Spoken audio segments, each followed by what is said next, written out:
G'day everyone, I'm John and this is my Palace Custom Stratocaster. About a year ago, Palace Custom Guitars reached out to me on Instagram and asked me if they could build me whatever guitar I wanted, to my specs. So of course I said yes, and this guitar is the result.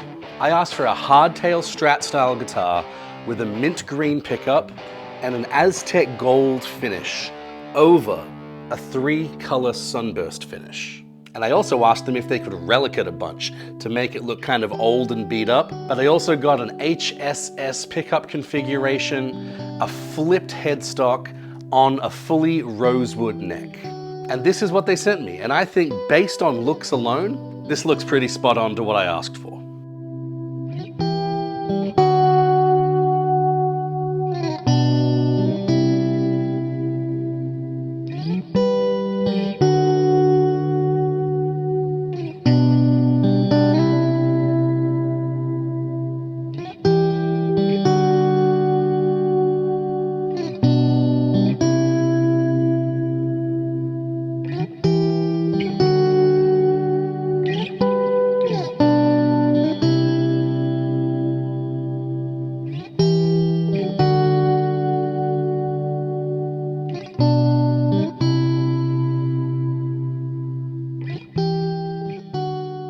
But when you look closer at the fit and finish, it's not exactly the cleanest job in the world, especially when you consider that the first thing I asked for was a hardtail, except they routed it for a trem. Not only did they route it for a trem, but they did an absolutely abysmal job of drilling in the hardtail. There's screws clearly showing from inside the trem block. The finish on the body looks pretty good, to be honest, from afar.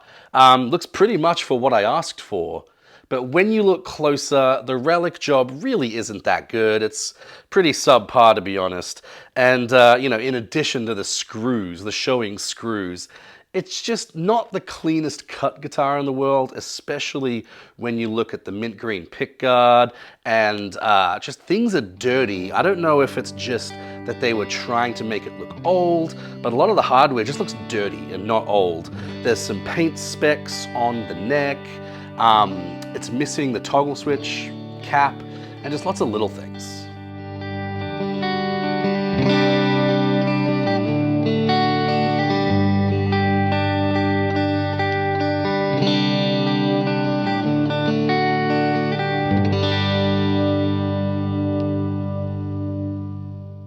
Now let's talk about the playability and the sound. The pickups are okay. They're not the worst pickups I've ever played before. That belongs to the cheapest guitar from Sweetwater.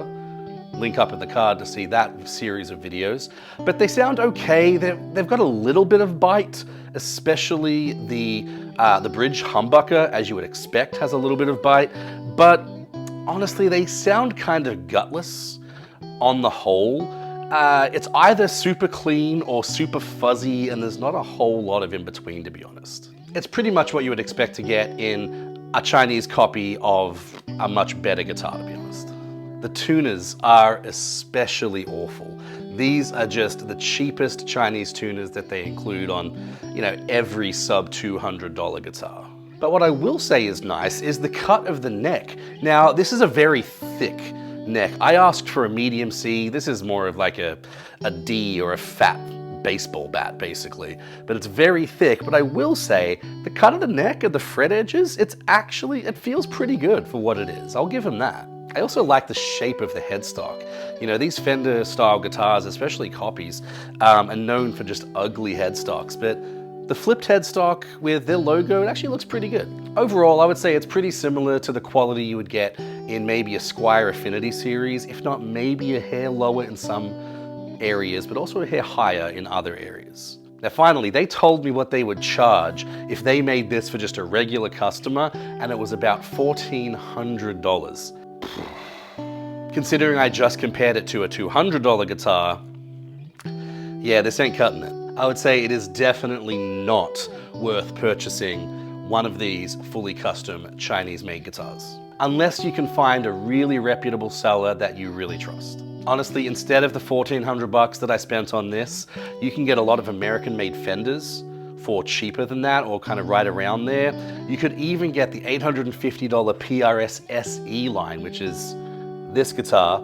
But even their Silver Sky would be a lot better and feel a lot better to play than this thing would. Suffice it to say, with 1,400 bucks in your pocket, you are not short of quality guitars that you can choose from. Even going to the custom realm, Ricardo Sanchez has Strat style guitars you can get for 1,200–1,300 bucks, where you can pick the color and all that kind of stuff. Maybe not to the extent of this, but you can pick a lot of the bass options. And even my Veritas Pro series was only $500 more than this would have been. And honestly, that's my favorite guitar I have ever played. To sum up, don't get one of these. Not worth it.